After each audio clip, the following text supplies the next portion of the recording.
Homebrewers, welcome back to the Malt Miller YouTube channel. We are coming in hot with another Brew With Us for you, and we're so thrilled to be in a place that actually I've wanted to come and visit for such a long time. You've been working on this for a couple of years, wanting to come here, desperately wanting to see what goes on behind those shutters there. Where are we, James? Martin, I've brought you to Cheltenham, and today we're at DEYA.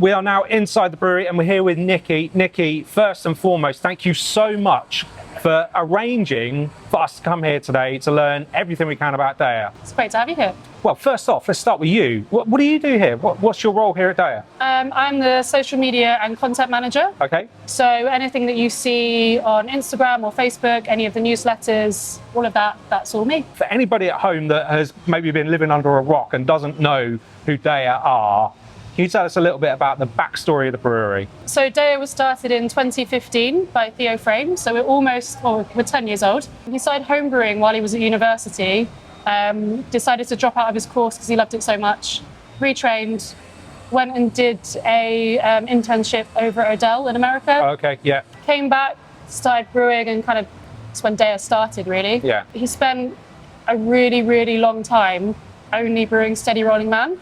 Because he was really inspired by the kind of American beers that he was having over at Odell. And yes, just spent so much time on that, listening to blues, which is why it's called Steady Rolling Man. Yeah. Perfected that, and then he moved on to everything else. But I think that's a really good example of how we treat our beers in terms of we want it to be the best. That's strive, right? Striving for perfection and never settling for something. Continual improvement. Yeah, nice. I know what we do. Yeah. And then we've got our site, which is just next door in Unit 33, 34. And we were there until 2019, 2020, and we moved over here. We've been here ever since. Wow. Bit of a crazy time to be moving location as well, right? Yeah. So the launch of the taproom got cancelled because it was literally when everything was being shut down. Wow. So Nikki, we're here today to learn about beer brewed by DEYA. Which one is it? I'm sorry, but it's not Steady Rolling Man. I wasn't authorised to give away that recipe, I'm sorry. But we're going to be brewing Dust My Broom, Okay. which is one of our recurring beers. So we release it once or twice a year. We first brewed it in 2018 at Hop City. Yeah, so it's one of our more popular recurring beers. We've got a few that are like fan favourites that we always bring back. It's delicious. It's just a lovely 5.8% Simcoe-led pale ale. Yeah. It's one of my favourites. Yeah. That Simcoe in there and the strata in there just really makes it such a drinkable beer. I'd love to be in a position where we could get steady, but completely understand why that isn't the case. You need to make sure you don't have your phone on you while we're walking around the brewery, because I know what you're like. You'd be trying to take pictures. Why Dust My Broom? What is it about that beer that you think is going to translate really well for us when we're trying to create a clone on a small homebrew batch? So it's got a really solid grist, which is an interesting thing to homebrew with. Yeah. It's a little bit more maybe experimental with the yeast than maybe some of the other kind of homebrew recipes. Yeah. And it's just a really good kind of focus on Simcoe, which is just a really solid hop. Yeah, and can express itself in so many different ways across different styles. 100%. Awesome. So I've lined you up to hang out with Elliot, our production manager, and Connor, our brew team coordinator. Nice. You're going to need these. Safety first. Fabulous. Go and have some fun. You look great in a high vis, Martin. I love a high vis. Elliot, pleasure to meet you. And you. Thank you so much for having us here today and giving us an overview of this absolutely stunning place. Give us a little bit of an overview then of how your brewery works, like the layout, spec, all of the kind of bits and pieces that go into producing the amazing beer that DEYA put out. Yeah, we got this kit installed in 2019. The brew kit is sort of specced around our flagship beer, Steady Rolling Man. So it's basically designed for pale ales. We can put other beers through it, but yeah, it's sort of geared up towards pale ales. It's a 40-hect brew kit, 4 vessels. So we have a mash tun where we mix our grain with our water. and create the sugars from the starch. You've got silo outside that's bringing in your base malt? Exactly, yeah. Yeah. So we've got the big silo outside that people in the tap room will sort of see. It's got a massive crocodile on it. Yeah. Yeah, and that contains our base malt, which is just pale ale. We can then add speciality malt through a hopper over there. So then we put into the mash tun and then convert the sugars into starch into sugars, and then we cast out into the lauter tun where we separate the grain. Then we go from there into the kettle where we boil, sterilize the wort, add our bittering hops, and then from there we go into the whirlpool where we chill slightly. We add quite a big dose of hops there. Yeah, and that's where we get loads of aroma, slightly lower temperature at about 80 degrees. And then from there, chill, cast out into fermenter. And your kind of preferred base malt, which is it that you guys tend to use the most of? We just use pale malt from Simpson's. Yeah. Really high quality malt. Doesn't give us too much flavour, but gives us the sugar. And keeps that low colour, right? That everybody associates with DEYA beer. Soft, juicy beer. Yeah. Right, let's dive into the grist then for Dust sure. My Broom, because that's the reason we're here, right? Yeah. And it is in the system right now, brew going as we through the speak. process. Yeah. So talk me through the grain bill. Yeah, okay. We use obviously a lot of our base malt, pale malt, which gives us the sugar that we need basically. Dust My Broom varies a little bit from our sort of normal beers in that the malt bill is slightly more malty in a sense. So firstly, we add about 20% oats, which really amps up that sort of body, gives us that sort of classic DEYA, fluffy, pillowy mouthfeel. We're then at about 10% wheat, which gives us head retention and also adds a bit of body there as well. And then we also have a sort of light caramel malt in there, which just gives a touch of sort of malty sweetness and sort of really allows the hop flavours to sort of cling onto the malt. Before we dive into my favourite topic, which is water, probably worth just touching on kind of what you're aiming for. So what's the OG that you're aiming for on Dust My Broom? So we're aiming for about 62 OG, that's 1062. Yeah. And then we're aiming for a final gravity of 1018. Okay, So quite sweet, a lot of body in there, allows the hop flavours to really jump out the glass at you. Yeah, and contribute to that signature kind of juice feel that you get with a DEYA beer, right? Yeah. Now, my favourite topic when it comes to home brewing is water and water chemistry. And in all of these kind of beers, it plays a significant role in delivering the end result in the glass, right? 100%. So what do you do to your water coming into DEYA to kind of get it to where you want? And then we'll dive into the kind of additions that you're putting into Dust My Broom. But first of all, your groundwater, what are you doing? Yeah. So we just use mains sort of town water. It comes in and we have a small water treatment which isn't quite reverse osmosis, but it basically strips out a lot of the ions in there and gives us a sort of baseline which we can then add things back in that we want. So yeah, just talking about this beer and for most of our beers in the sort of New England style, we're targeting about 2-to-1 chloride to sulfate. So this batch we're looking at 250 ppm chloride, 125 sulfate. That gives us loads of body, reduces that bitterness in there as well. Lets the malt shine through as well a bit, doesn't it? Yeah, 100%, and it allows the hops to sing as well. Yeah,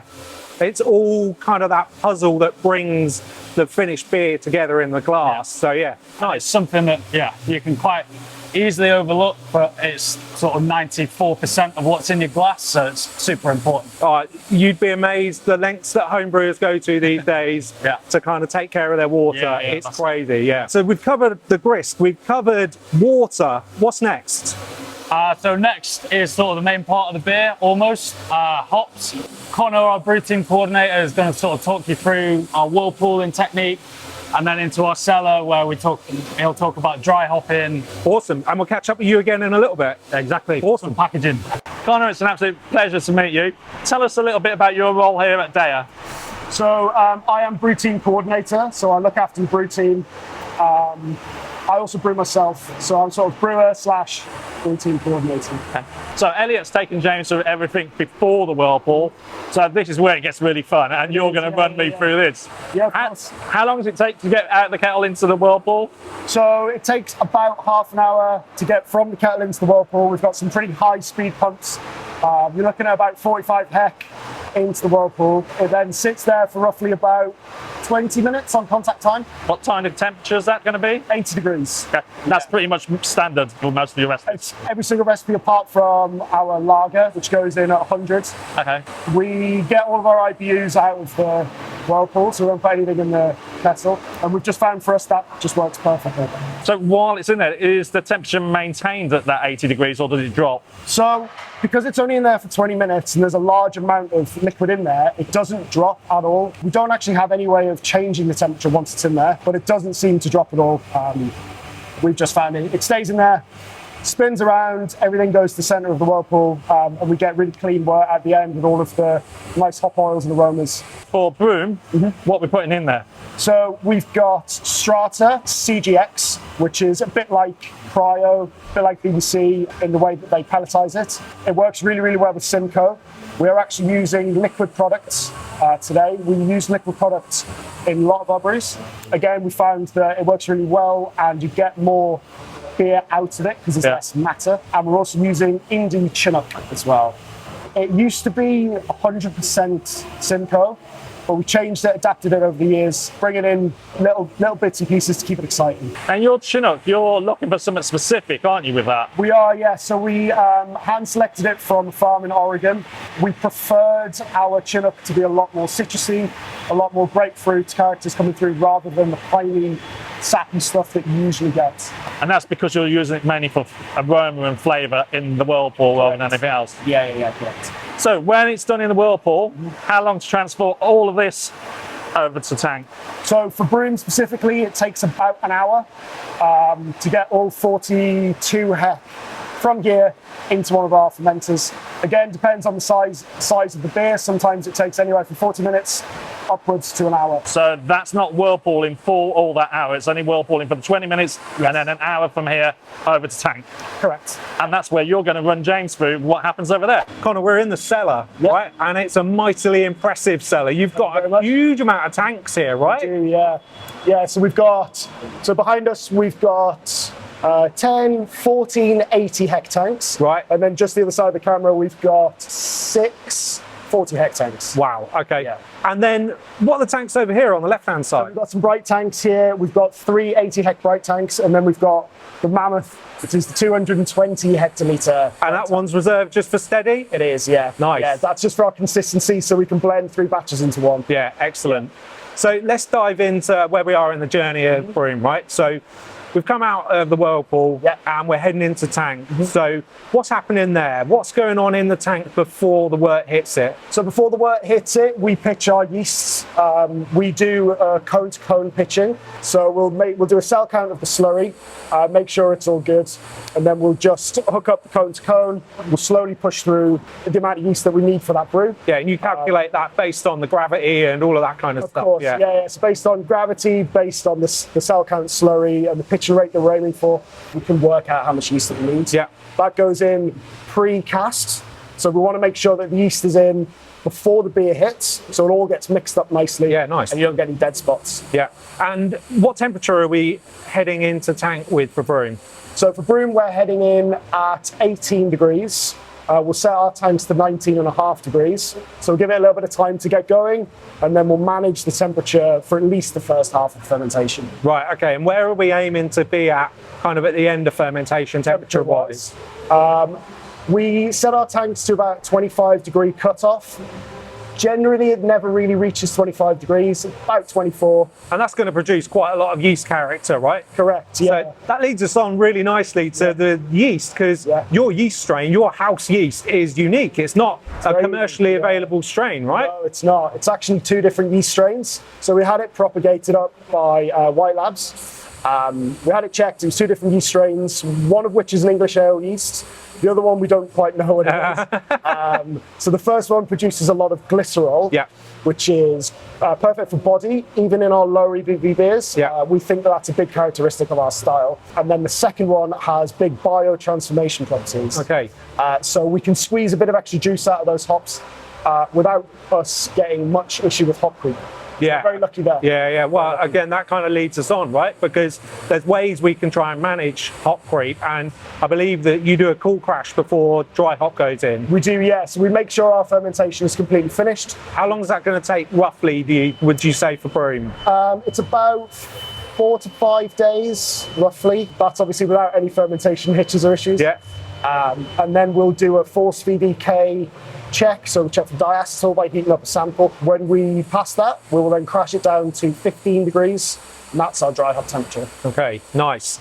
Right, well, I guess that means we're heading upstairs, right, above here, to go and have a look at how we're going to go on with dry hopping. Perfect, yeah. So we're on top of the deck now, up at the top of the fermenters. Tell us about the dry hop, what's going in, what your process is. We've already chilled the beer down to 15 degrees. We've had a very simple dry hop technique.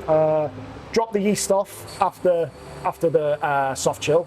We'll either crop or drop the yeast off. We make sure our cell count in tank is very, very low. So we don't want any potential for hop creep or bad flavours arising from that. We literally just throw the hops into the top of the tank. So just literally open it up and in they go. So we'll bubble a little bit of CO2 into the beer just to have like a blanket, so we don't have any worry of oxidization. And that's coming from the bottom? Coming from the bottom, yeah. So it's very, very slow, little trickle, just to get a blanket.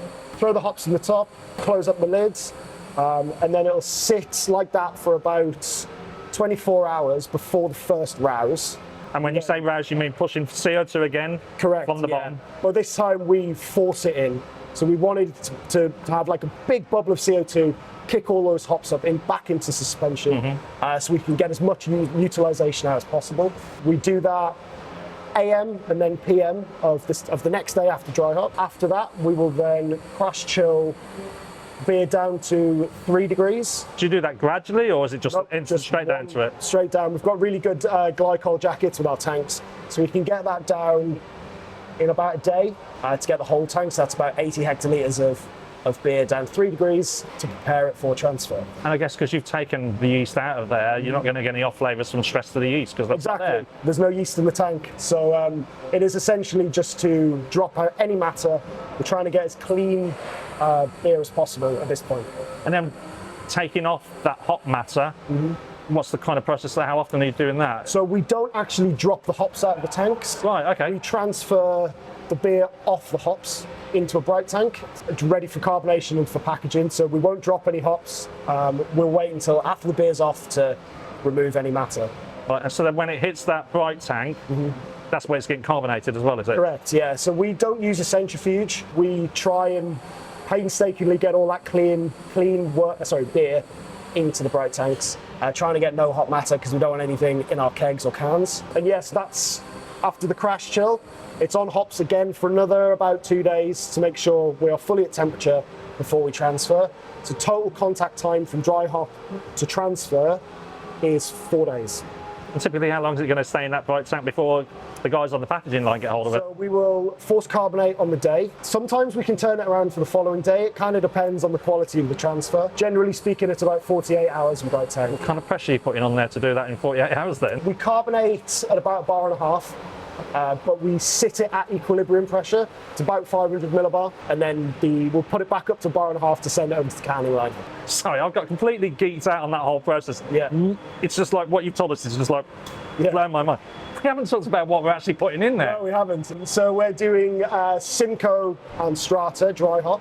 So we've got Simcoe Cryo, Simcoe T90, and Strata as well. So actually we use liquid hops as well, liquid hop products called Hyper Boosts. We sub that in for about 10 kilograms worth of matter. Wow. So you get more oils, more aromatics, and then you get less of the fat as well. And that's going to boost your yield, really, isn't it? Correct, yeah. All right, we can head over now to packaging, where Elliot's going to talk you through canning. I think we're canning steady at the moment, so we can have a look at that. Look forward to that. Yeah. We're now on to the final stage, packaging. Yeah. What an amazing time to be here. Steady flying through. Yeah. Talk a little bit about your packaging line you've got here. So yeah, this was quite a big upgrade for us.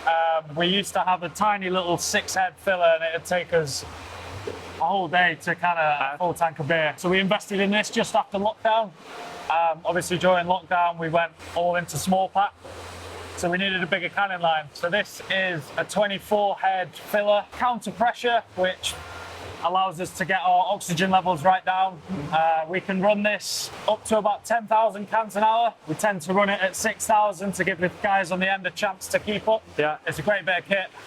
We're canning sort of 2 days a week, and when we're not canning, we're kegging, which is sort of the main part of our packaging. About 85% of what we do is into keg. Okay, so we touched on our packaging steady today. This is obviously one of your biggest beers. Yeah. Do you know roughly how many cans they're going to get through today on here? Between 14 and 15,000 cans today. Wow. The guys will get that done in 4 hours, maybe 3-4 hours. Trying to keep that oxygen super low, keep the beer super fresh. The test that we do at the start of each packaging run, we make sure that everything's running smooth. We're targeting sub 50 ppb. Industry standard is probably 100 ppb, but we want to be better than that. So yeah, I mean, you've walked us around it and we've seen it. I'm just astounded. Well, I'm not astounded. I'm amazed and just so the level of detail that's going on here. It's like the guy was picking out the label where it's like 0.5 ml out on one of the cans. Yeah. That's not right, and he's then tweaking it. Yeah. That attention to detail, that shouts DEYA to me. Yeah. We try and be the best in sort of everything we do, whether that's the quality of the beer or whether it's the quality of the package. It all sort of matters. It's all part of that customer experience. So Elliot, I noticed you've got 2 different forms of packaging the cans. You've got like these reusable trays, which are probably web shop maybe, and then the boxes. Where's it go after that? Yeah, like you say, the trays are for our web shop and taproom. Boxes go out to trade.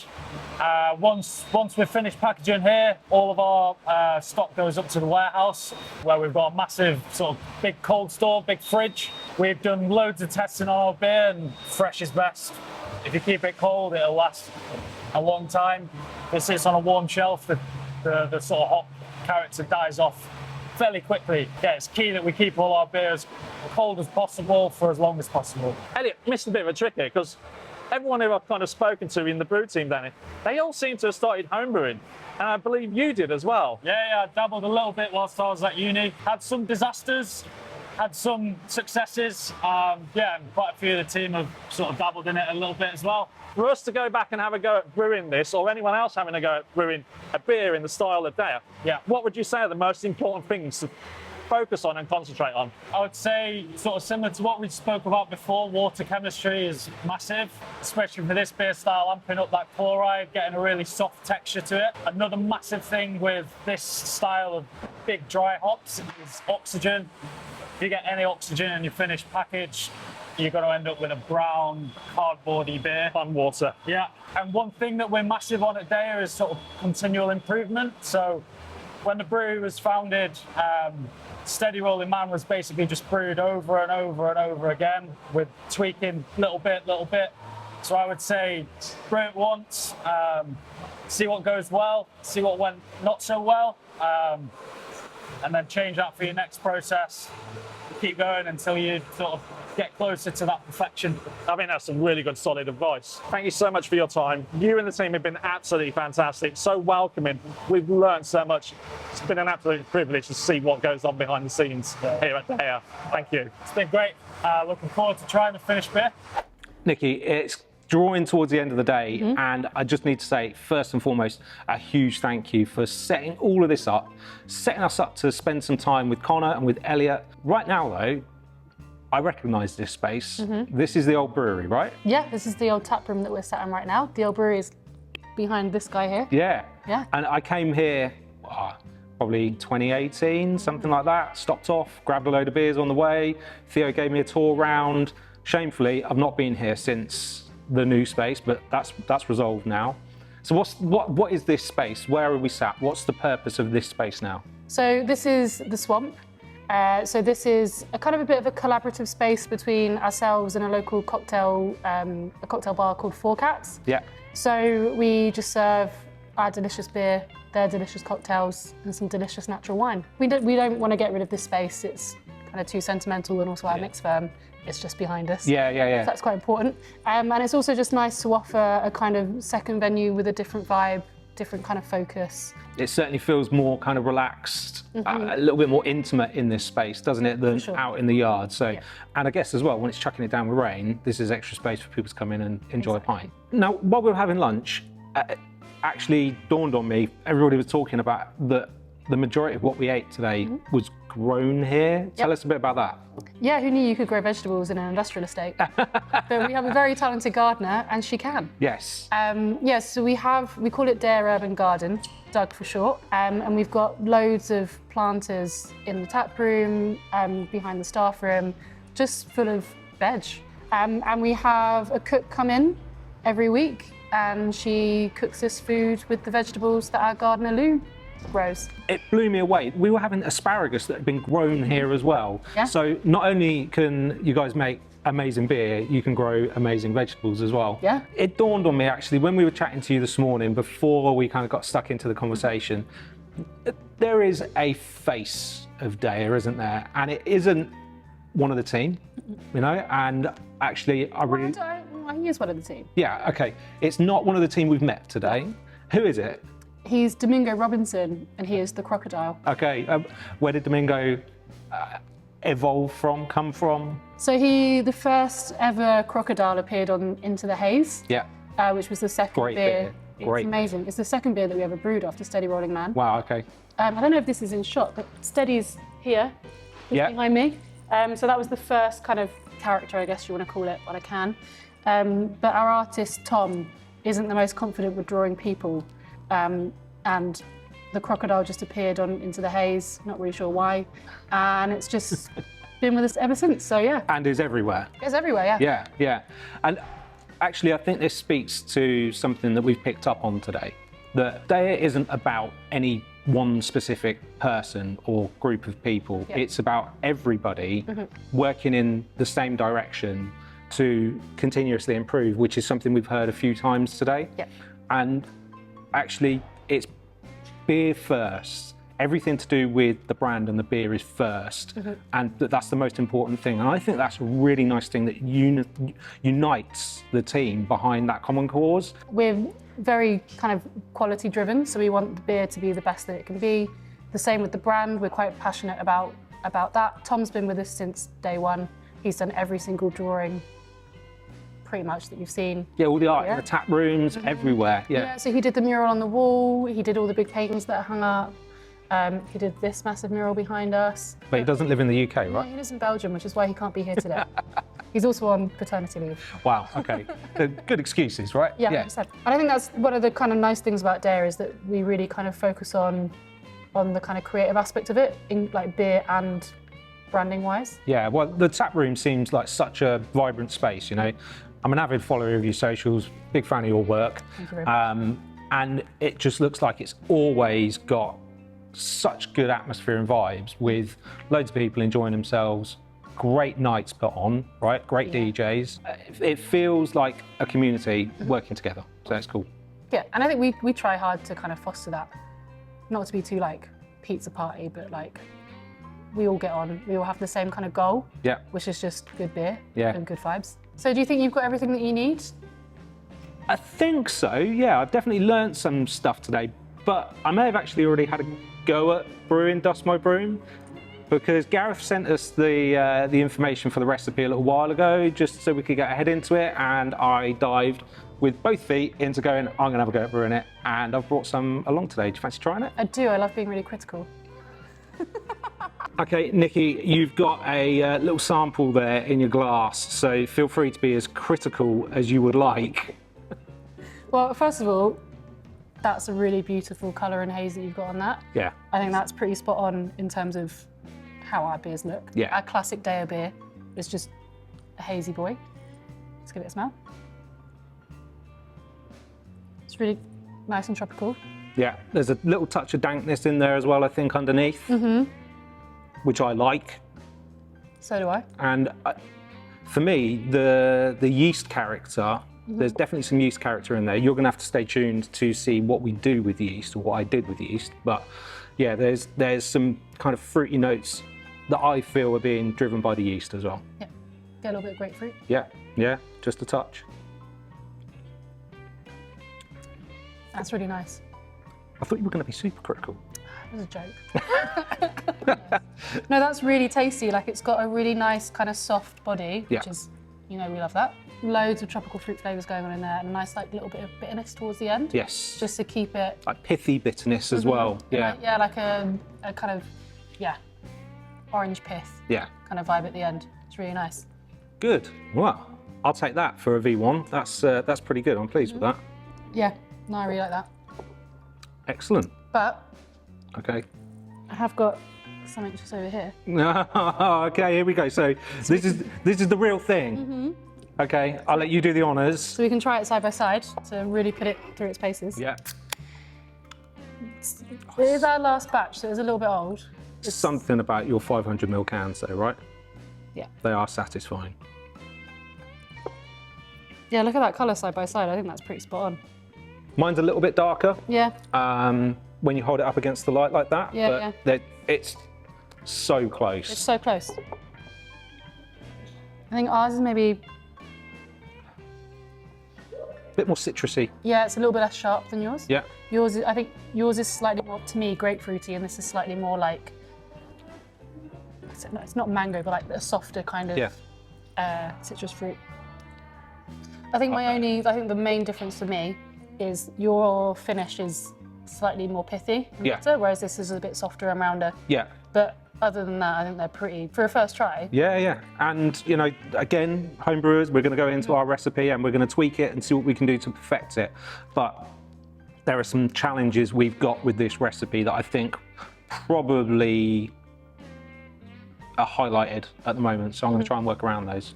But Nikki, thank you so much. Thank you for your honest feedback as well. It's greatly appreciated. Told you I like to be critical. Just soft critical, you know. It's really good. Look, once again, thank you so much for all of the help you've put into getting us here today, spending all the time with the team and learning everything we can, not only about Dust My Broom, but also just about DEYA. You know, really getting underneath the skin of what is quite a, you know, mysterious brewery, I think. So yeah, great fun. Thank you so much. It's all good. I think it's time for a pint. Me too. Come on, let's go. It's really awkward to get out.